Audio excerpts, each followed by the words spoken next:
Attention please, this is the final call. I grew up all over the world. You make a bunch of friends, but you know either you're gonna leave or they're gonna leave. Being told that like you're okay because you're not like other immigrants or whatever. Having the guys come over, pack our stuff, put it in a container was kind of like second nature. Yeah. These are third culture kids, a label that's part of my identity, but unfamiliar to many.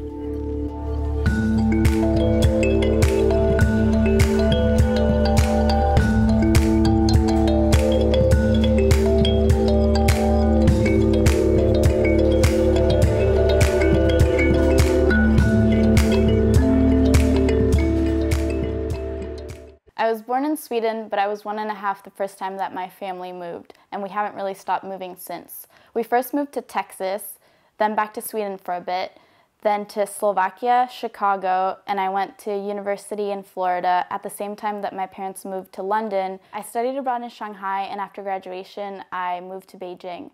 Now I'm back in London. Although this lifestyle has been normal to me because I've never known anything different, looking back at my experiences, I've realized that the life of a third culture kid is quite unique. That's why I want to meet up with other TCKs to find out how they're dealing with their normal yet unusual lifestyles.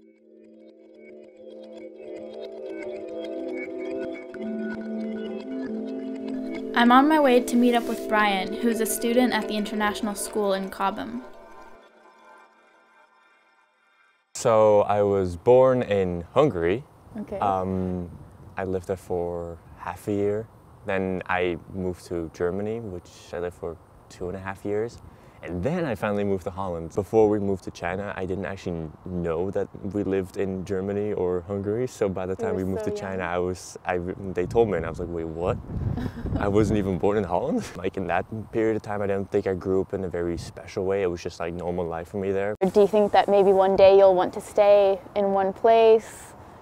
That's one that I've been thinking about myself as well. It's just, yeah, I would definitely like to travel. Whether I'm going to do it as intensively as my parents do, yeah, you don't know. That's, I don't know, but... I'm sure you'll go through phases, because when I was your age, I was like, oh, I'm definitely going to travel. Then when I graduated, I was like, I'm never going to travel again. And then now I miss it, so yeah, I guess it'll change throughout life. Yeah, everything is temporary, so you can make a whole lot of friends, but you know that's going to end. At the same time, you know, you do get to meet a bunch of new people, which is also very fun, because some very different personalities that you otherwise wouldn't meet. So now we have Facebook and Instagram and Snapchat. Do you think it's easy to keep in touch with like the friends that you meet abroad? Oh, yeah, definitely. With of course the different social medias that are now available, it's very easy. It's not a case of whether we can, it's whether we want to. After meeting with Brian, it was really interesting to see that although he's so much younger than me, he already appreciates all the different cultures that have helped shape him as a person. While we've both struggled with making friends, we can both appreciate how social media helps us keep in touch with the people that we've moved away from. Now I want to meet up with somebody who's my own age to see what the life of a TCK is like after leaving education and entering the workforce.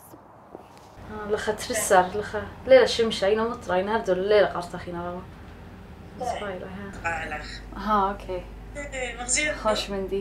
Well, I was born in Iraq, in Baghdad, and we moved from there to Sweden when I was 6 months old. We are from Iraq, but we're Assyrian, which is like a minority group in Iraq. And yeah, I've grown up in Sweden with my family. We've moved around a bit in Sweden as well. And then when I was 20, I moved to England just to study here. Do you think that when you meet people, do you tend to like gravitate towards people who have kind of the same background as you?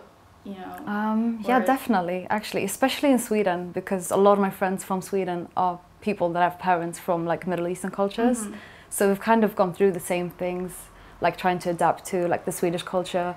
And then I even started up like the Nordic Society at the uni that I was. So I guess I kind of do identify a lot with Nordic people anyway. Do you think that you started identifying more with Nordic and Swedish people once you left Sweden, maybe? Definitely, yeah. I've never thought of it that way actually, but yeah, no, definitely.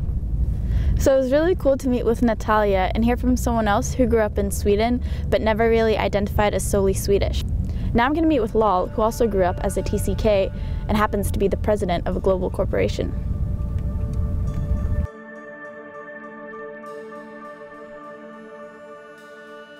The first 10 years of my life, first 8 years of my sister's life, we grew up in Portugal. My parents had the opportunity to move to Belgrade, Yugoslavia. We lived in Kinshasa, Zaire, and then I finished high school in the United States. It's a great example. Your wife's lived in one place her whole life, and then you've traveled a lot. So do you think that there's a difference between, you know, TCKs and those that have lived in the same place? The first couple of times we moved, it was not easy for her to adapt. For me, it was almost second nature. You know, having the guys come over, pack our stuff, put it in a container was kind of like second nature. Yeah. I never think I'm only going to be somewhere for 3 years. So my approach is always, I moved to a new city and I'm going to be here forever. That's the approach I take. Her approach, I think, particularly after the first couple moves, was, I'm not so sure it's worth the effort to invest with all my heart and effort. So I find that very interesting, you know, that I want to have my own career. Absolutely. And then to be able to find somebody, because I do see myself traveling in the future, so then to be able to find someone who would travel as well. So that's, so that's the challenge, you know, that's a tough one, because it's in your blood to go to different places, to travel, to experience different things. You're going to need it. Having met with 3 third culture kids of different generations, I'm comforted in knowing that we've been exposed to similar difficulties and advantages. So do you think that it gets easier making friends over time now that you've had practice? Definitely. I remember moving to China and it took me, I think, about 2 months to make a friend, and then Japan it was day 1 actually. And then here, I think it was like a week. I don't have many friends I've known for 16, 17, 18 years when I was 18 years old. A couple that I grew up with early in Portugal and stayed in touch with, but that's about it. So that longevity of friendship, I think, is a bit missed. It was interesting at my wedding, thinking about who to invite. Normally you go to a wedding and you'd see people who've been there for a long time and been friends for a long time. I didn't quite have that.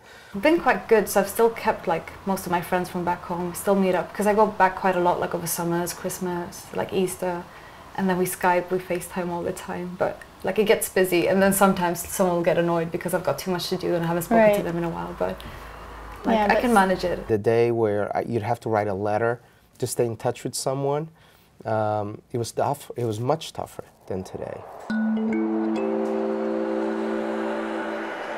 When you go home, where is home? That's always the most difficult question. I know. That's a great question. My sister married somebody from Michigan, and they live outside of Detroit. I consider that to be a home, her house, but I consider Lisbon to be the real home.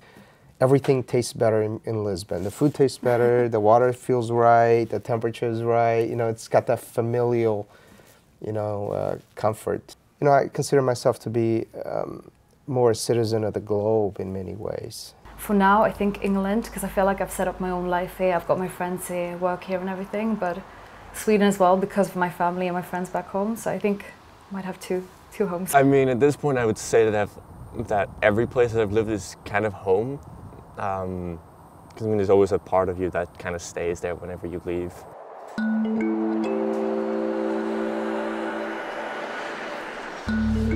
What do you think some of the advantages are growing up in a multicultural household with Iraqi parents and then living in Sweden? Okay, first things I can think of is like the food.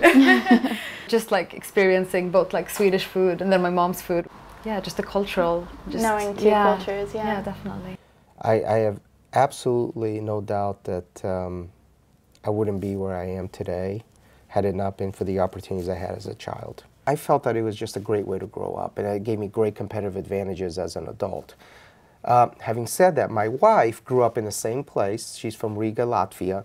She was born there, she went to school there, and she had a great childhood. We have twins that were born here in London.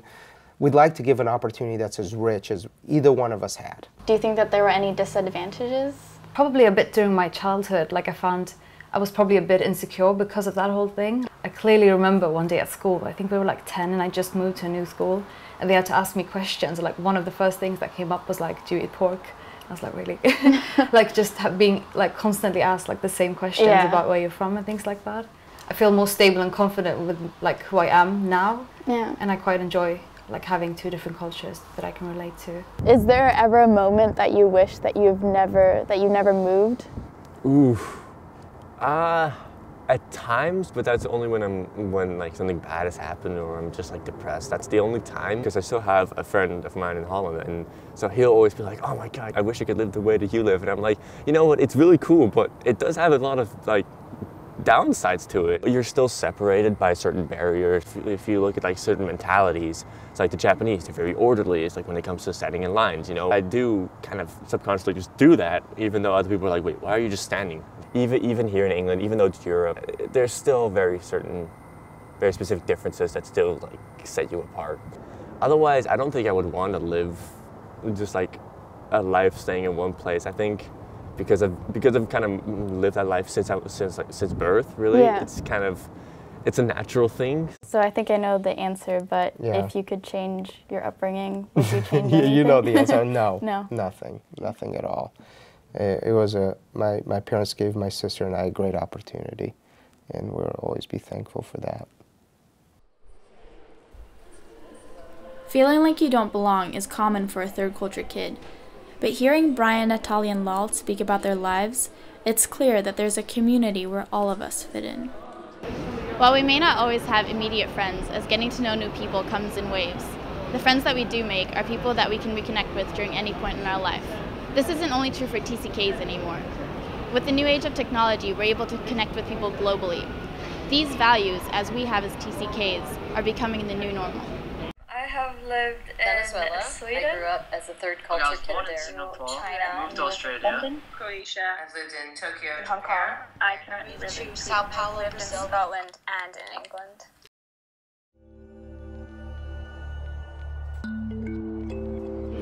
In the end, the experience of a TCK isn't only about the countries that we've lived in or the places that we've been. It's about the people that we've met that have opened our eyes to perspectives that we've never known.